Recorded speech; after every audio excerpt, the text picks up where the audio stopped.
Let's move on now to other global stories. Amid escalating tensions over the Ukraine conflict, top officials from Washington and Moscow will hold fresh talks today. The U.S. Secretary of State Antony Blinken will speak to his Russian counterpart Sergei Lavrov.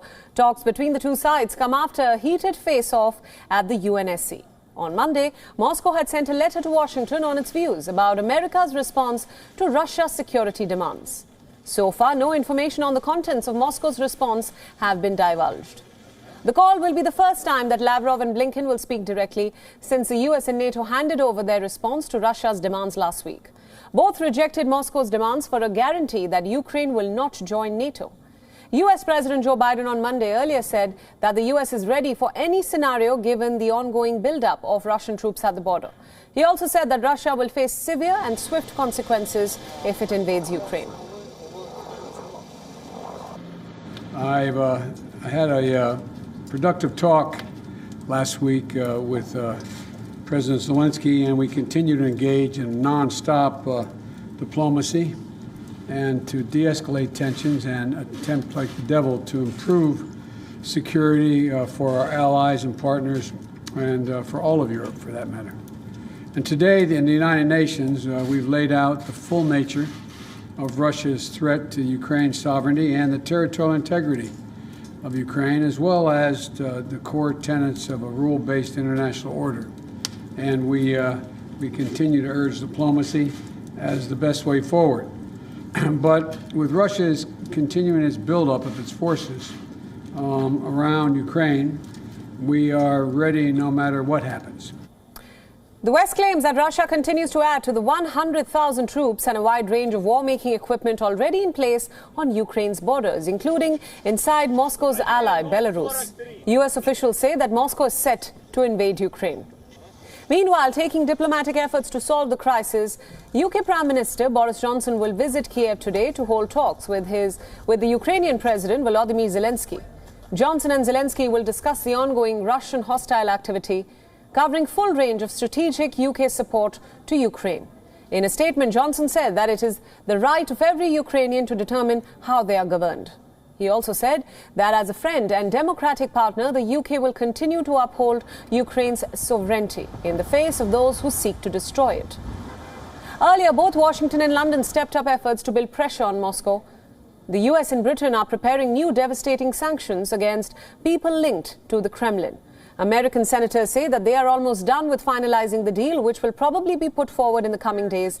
Britain says that the sanctions against Russia will be the toughest ever.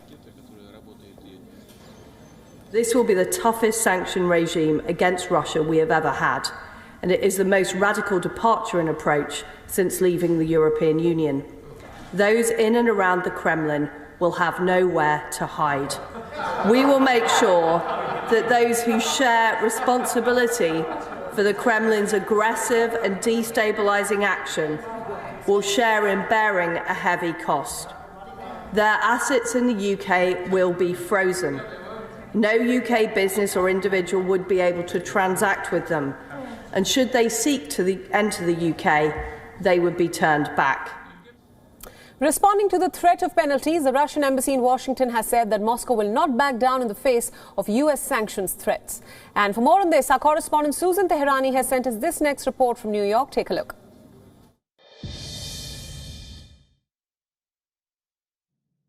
A diplomatic showdown at the United Nations Security Council here in New York on Monday as the United States and Russia sparred over the crisis in Ukraine in a meeting called and pushed for by the United States to take place before February 1st, when Russia assumes the rotating presidency of the Security Council. The Americans said that the consequences would be, quote, horrific should Russia decide to invade Ukraine, while Russian diplomats called those allegations baseless and even the meeting as being political theater and a cause for fear-mongering.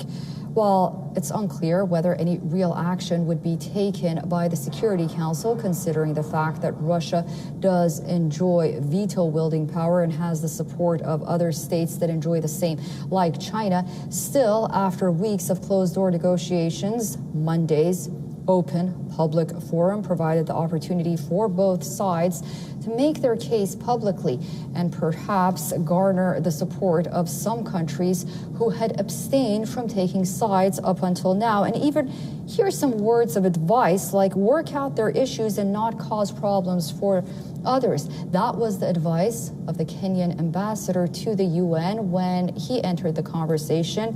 He said, "When the elephants fight, it is the grass that suffers."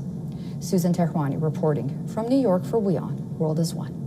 WION World is One is now available in your country. Download the app now and get all the news updates on the move.